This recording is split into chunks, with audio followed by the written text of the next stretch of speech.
Hello friends, I hope you are all doing well and I wish you all a very happy new year. I hope that 2024 will be a successful year for you. May this year brings you a lot of happiness, prosperity and joy. So let's talk about Jai Opetaia and IBF situation. The way IBF dealt with him was shameful at every level, not only from the point of view of a governing body but also from the business point of view. Why would you want your active champion to vacate? We understand that he was inactive for an year due to an injury, and it's also surprising that when he was out for an year, they did not created any interim fight. They did not ask him to vacate. They did not give him any ultimatum, but they gave him ultimatum when he was in his fight week against Joro. That was stupid, or it was kind of begrudging. Like, if Brady's really wanted the rematch, he would have asked for it when Opetaia returned. Or why can't he wait for 3 or 4 more months when everybody already knows that a fight is going to happen again in Riyadh season in Saudi Arabia? So why wouldn't he wait that? Because he was gonna get big money. You remember the time when Brady's made Jake Paul tattoo on his leg? So that's the guy we are talking about. But we can't put all the blames on him. At the end of the day, he is a fighter. But it's the job of governing body to ensure that they are facilitating the champion.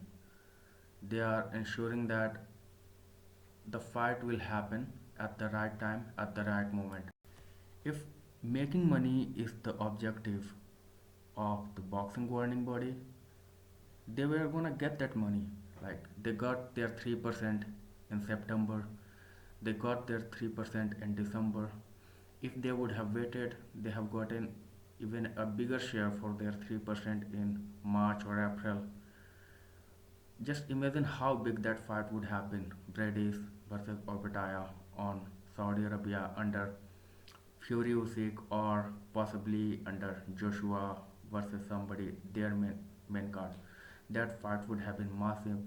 That would have brought a lot of attention on that fight and on that division as well. It would have definitely helped Jay Opetaia career massively when people would have seen him against a high caliber opponent on a card of that scale. It is really mysterious why would they do that. But no matter what they do, it it isn't really looking good for IBF because everybody knows that who the real guy in the division is, who is the king, because that belt is Opetaia's belt, and he's not going to stop. He vacated the belt, right move, and he's going to look for bigger and better fights. IBF did the same way to Terence Crawford. 5 months after his fight, they forced him to vacate their belt, and this is not looking good on IBF. Any champion who is holding IBF belt right now should be careful because they don't care about hard work, the dedication, the grind fighters have to go through to become champion. Like if you look at organization like WBA, they have a champion like Rolly Romero. A champion bring more prestige to the belt. What kind of champion he is, and Joe Petaya is definitely that kind of fighter who looks to fight actively, who is looking to fight bigger, better, and best fight possible. So why wouldn't you want a champion like that unless you are politically biased, unless you don't really like him?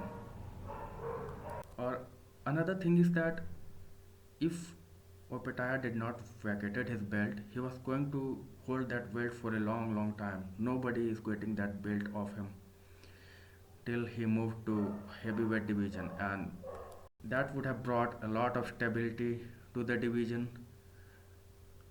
That meant a lot of challengers would have gotten the opportunity to fight for the title, and eventually IBF would have made a lot of money. But there is no point talking about this anymore, because no matter how much you think why did this happen? It just doesn't make sense any way possible. So if you have come here at this point, so please do one thing, subscribe my channel, like my video so that we can see each other again. Thank you, take care, have a great day.